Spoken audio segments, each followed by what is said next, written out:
Good evening student. मैं Aryan Potter, Aryan coaching classes से। I hope कि आप सभी लोग ठीक होंगे। तो आज मैं आप लोगों को मानव नेत्र का वर्णन करने बताने जा रहा हूँ।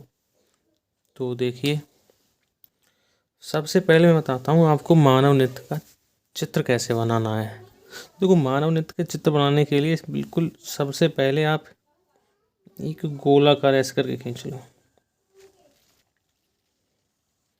ये खींच लिया और जस्ट ऐसे ही अपोजिट में ऐसे थोड़ा सा उभरा हुआ भाग कॉर्निया को बनाते हुए,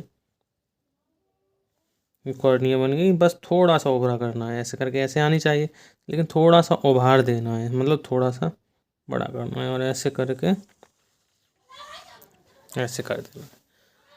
इस तरीक़ा से करने के बाद एक और खींचनी है, 3 लाइनें और खींचनी है। जैसे एक लाइन ये खींच गई,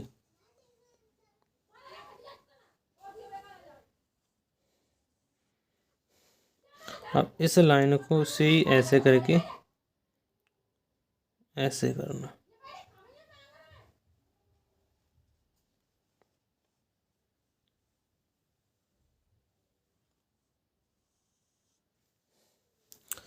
सेम जैसे ऊपर हमने जो लाइनिंग की है, सेम ऐसी लाइनिंग नीचे भी करेंगे।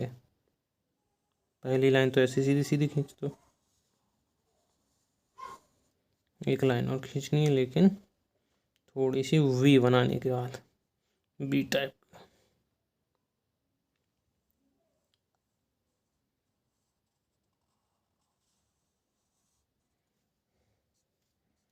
ये लाइनें खींचते हैं, यहाँ पे बना देंगे नेत्र लेंस। अब देखो, और यहाँ भी थोड़ा सा दूसरे कलर से कर दे रहा हूँ।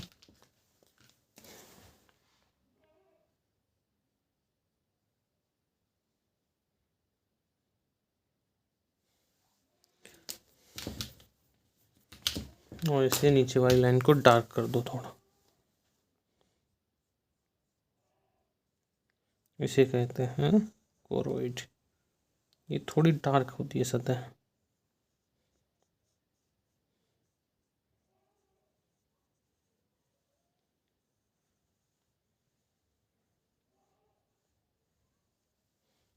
ये भी इधर की साइड भी।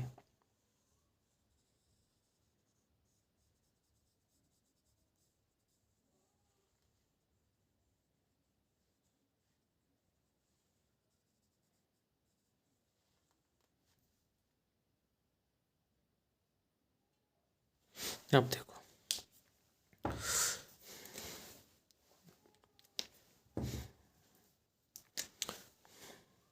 ये भाग है सबसे ऊपरी भाग। मानव नेत्र के सबसे ऊपरी भाग को बेटा कहते हैं दृढ़ पटल। दृढ़ पटल। अच्छा, एक चीज़ और है, थोड़े से प्रकाशित संकुचाएं और निकाल दो।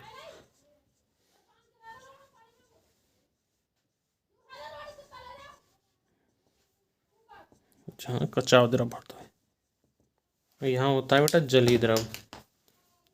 यहाँ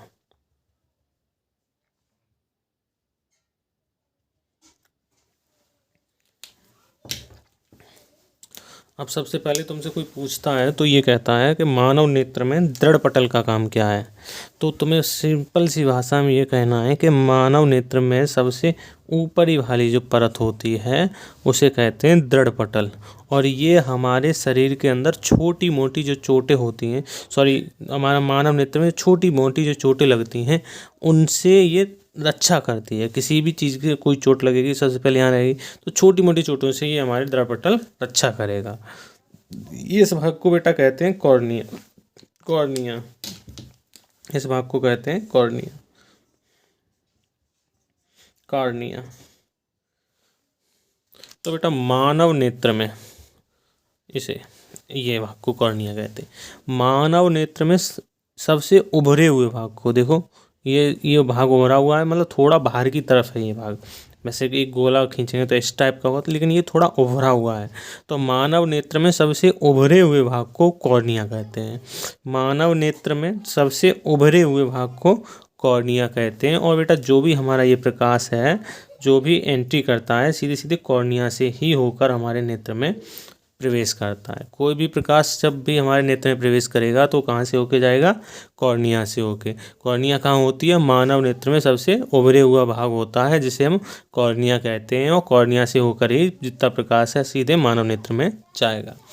तो कॉर्निया से होकर प्रकाश मानव नेत्र में जाता है। ये होता है बेटा जलीय द्रव। जलीय द्रव को हम सामान्य भाषा में ये पॉइंट पॉइंट लगाएं, इसे कहते हैं जलीय द्रव। जलीय द्रव सामान्य भाषा में आंसू भी कहते हैं, आंसू। अब आंसू किसे कहते हैं, कोई पूछे जलीय द्रव क्या होता है, तो हम कहेंगे कि ये तो क्या है, मानव नेत्र, और ये क्या है, कॉर्निया। तो मानव नेत्र, सॉरी नेत्र लेंस कहेंगे इसे नेत्र लेंस और कॉर्निया के बीच में, नेत्र लेंस, ये है नेत्र लेंस, ठीक है ना, और ये कॉर्निया। तो नेत्र लेंस और कॉर्निया के बीच में, नेत्र लेंस और कॉर्निया के बीच में आंसू का स्वाद होता है नमकीन। तो नेत्र लेंस और कॉर्निया के बीच में नमकीन, नमकीन पारदर्शी एक द्रव भरा होता है, नमकीन पारदर्शी द्रव भरा होता है जिसे हम कहते हैं जलीय द्रव। तो मानव नेत्र में नमकीन पारदर्शी जो द्रव भरा होता है उसे कहते हैं हम जलीय द्रव। जलीय द्रव के जस्ट ये जो लाइनिंग हमने वी टाइप की बनाई थी ना, ऊपर भी बनाई है वी टाइप की और नीचे, ये क्या है, ये है आइरिस। आइरिस का काम क्या है, जैसे प्रकाश की मात्रा अधिक हो, अधिक प्रकाश यहाँ से गुजारे, ऐसे करके मान लो इधर से अधिक प्रकाश जाएगा तो अधिक प्रकाश में ये आइरिस खुद ही छोटी हो जाती है, मतलब ये जगह है स्पेस, ये वाला स्पेस थोड़ा कम हो जाएगा। ये जो ये जगह दिख रही है बेटा, ये थोड़े और अधिक प्रकाश गिरेगा तो खुद छोटी हो जाएगी। तो मतलब अधिक प्रकाश में जो आइरिस होती है वो आगे मतलब संकुचित हो जाती है। संकुचित का मैंने कहना थोड़ी सी आगे आ जाके हट, मतलब थोड़ी सिकुड़ जाती है, यहाँ से सिकुड़ जाएगी तो प्रकाश की मात्रा कम जा पाएगी।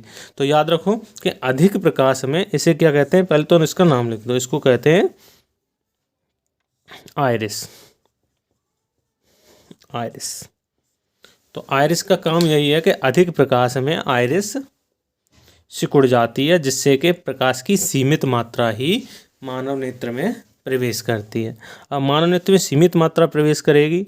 अब इसके बाद याद रखो कोर मतलब आइरिस का काम केवल काम यही है कि मानव नेत्र में जाने वाली प्रकाश की मात्रा को सीमित करता है। अधिक प्रकाश आ रहा है तो आइरिस सिकुड़ जाएगी जिससे कि कम प्रकाश जाएगा।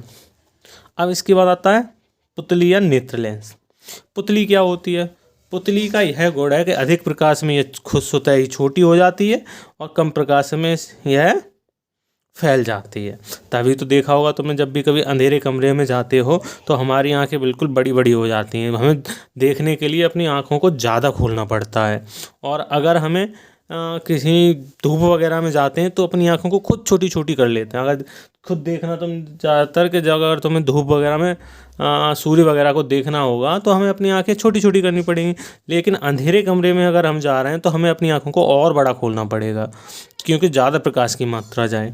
तो पुतली का काम यही है कि अधिक प्रकाश में यह स्वतः ही छोटी और कम प्रकाश में स्वतः ही बड़ी हो जाती है। कैसे हो जाती है, आइरिस की वजह से। आइरिस में हमने कहा प्रकाश की सीमित मात्रा को ही जाने देता है। ये आइरिस है, अगर आइरिस में ज़्यादा प्रकाश आ रहा है तो ये क्या हो गया, सिकुड़ गया यहाँ तक। अब ये सिकुड़ गया तो प्रकाश यहाँ तक केवल इतनी जगह से जा रहा है यहाँ से, तो यहाँ पर तो पुतली भी कैसी हो जाएगी, छोटी, सिकुड़ जाएगी। अब जब ये अंधेरे में जाएगा कोई व्यक्ति तो अंधेरे में क्या होगा, ये हमारी आइरिस फैल जाएगी और हमारी पुतली बड़ी हो जाएगी। तो ये होता है बेटा पुतली का काम। पुतली होगी, जलीय द्रव, आइरिस, और ये देखो ये होती है लास्ट में कोरोइड। ये हमने जो ब्लैक ब्लैक जी कर दिया है इसे कहते हैं कोरोइड। तो कोरोइड का काम क्या है, कोरोइड कैसी होती है, काले रंग की।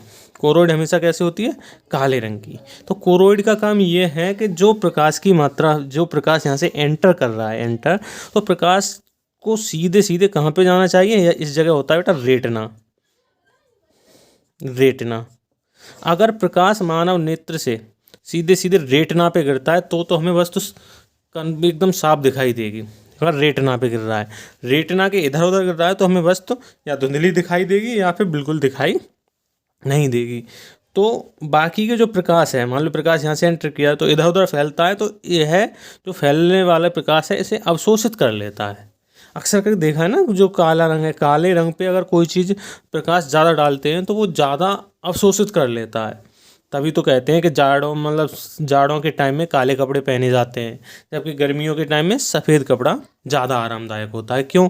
ये भी देखो, एक क्वेश्चन ऐसे बनता है कि जाड़ों में या सर्दियों में काले कपड़े पहने जाते हैं, जबकि गर्मियों में सफ़ेद कपड़े पहनना ज़्यादा सुविधाजनक होता है। तो उसका भी मतलब यही है कि अगर हम कहीं काला कपड़ा पहन रहे हैं, जब ये काला है, अगर इस पर प्रकाश गिरेगा तो ये प्रकाश को, मैक्सिमम प्रकाश को अवशोषित कर लेगा और बहुत कम मात्रा में प्रकाश को परावर्तित करेगा। और इसी के विपरीत जब ये क्या है, काला, मतलब काला रंग प्रकाश को बहुत अधिक मात्रा में अवशोषित कर लेता है। तो जैसे अगर हमने ये काले रंग का, मान लो कोई स्वेटर पहन लिया है, ये काले रंग का स्वेटर पहन लिया है, अब काले रंग के स्वेटर पर जैसे ही प्रकाश की किरण गिरी तो इसने प्रकाश की किरण को क्या किया, अवशोषित कर लिया। और प्रकाश की किरण को जब अवशोषित कर लिया तो प्रकाश की किरण में क्या होती है, कैसी होती है, गर्म हीट होती है।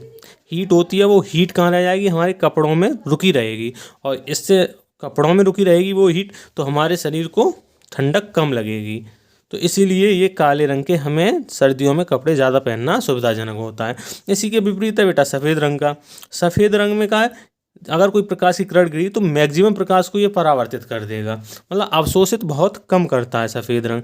अवशोषित कम करता है तो हीट जो होगी, जो प्रकाश में जो हीट होगी उसको क्या करेगा, ये एब्जॉर्ब नहीं कर पाएगा, मतलब अवशोषित ज़्यादा नहीं कर पाएगा। थोड़ी बहुत करेगा, उससे कोई दिक्कत नहीं, लेकिन बहुत कम अवशोषित कर पाएगा और ज़्यादातर प्रकाश को ये परावर्तित कर देगा।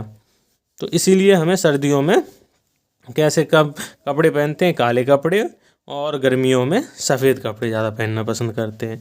तो ये हम समझा रहे थे कोरोइड। कोरोइड का काम ये है कि जो जाने वाले प्रकाश को अवशोषित कर लेता है, और यहाँ से प्रकाश जब अवशोषित हो जाता है तो नेत्र के अन्य भागों में जो भी पोषण देते हैं, पोषण का मतलब ये समझो किसी को काम करने के लिए जो ताकत दी जाती है, तो जो आँख में जितने भी अंग हैं, जैसे आइरिस है, जली द्रव्य, कॉर्निया, जो काम कर रहे हैं वो उनके लिए पोषण कौन देता है, कोरोइड। तो ये होती है कोरोइड की विशेषता। कोरोइड के बाद रेटिना मैंने बता ही दिया कि जब कोई प्रकाश, जैसे कोई भी वस्तु का प्रतिबिंब कहाँ बनता है, सीधे सीधे रेटिना पे। अगर रेटिना से ऊपर होता है अंधबिंदु, और नीचे होता है, ऊपर होता है पीत बिंदु। जरूरी नहीं है पीत बिंदु ऊपर ही हो नीचे हो, इससे कोई दिक्कत नहीं। एक अंधबिंदु होता है, एक दूसरा होता है पीत बिंदु और अंधबिंदु। अंधबिंदु और पीत बिंदु का मतलब है कि अगर प्रकाश की किरण सीधे सीधे रेटिना पे गिर रही है तो हमें वस्तु स्पष्ट दिखाई देगी। अगर प्रकाश की किरण फोकसित होकर कहाँ फोकसित हो रही है, अंधबिंदु पर, तो हमें वस्तु दिखाई नहीं देगी। तो इसी का मतलब यह है कि मानव नेत्र की जो संरचना, हाँ, ये प्रकाशिक सिराएं होती हैं, प्रकाशिक सिराएं। और मानव नेत्र में ऐसा कुछ खास है नहीं। ये कॉर्निया, ये कच्चा द्रव होता है बेटा, कांचा द्रव, यही है मानव नेत्र की संरचना में। मानव नेत्र में कुछ नहीं होता, कॉर्निया होती है। कॉर्निया क्या होती है, मानव नेत्र का सबसे उभरा हुआ भाग कॉर्निया होती है, जहाँ से कि प्रकाश मानव नेत्र में प्रवेश करता है। जलीय द्रव कहाँ होता है, नेत्र लेंस और कॉर्निया के बीच में जो नमकीन पारदर्शी द्रव भरा होता है वो जलीय द्रव होता है, जिसे हम सामान्य भाषा में आंसू कहते हैं। अब ये होती है आइरिस। आइरिस क्या होती है, जाने वाले प्रकाश की मात्रा को सीमित करती है। अधिक प्रकाश गिर रहा है तो ये संकुचित हो जाती है और कम प्रकाश में ये फैल जाती है। ये रही आइरिस। नेत्र लेंस या पुतली, हमने बता दी कि अधिक प्रकाश पड़ेगा तो पुतली बड़ी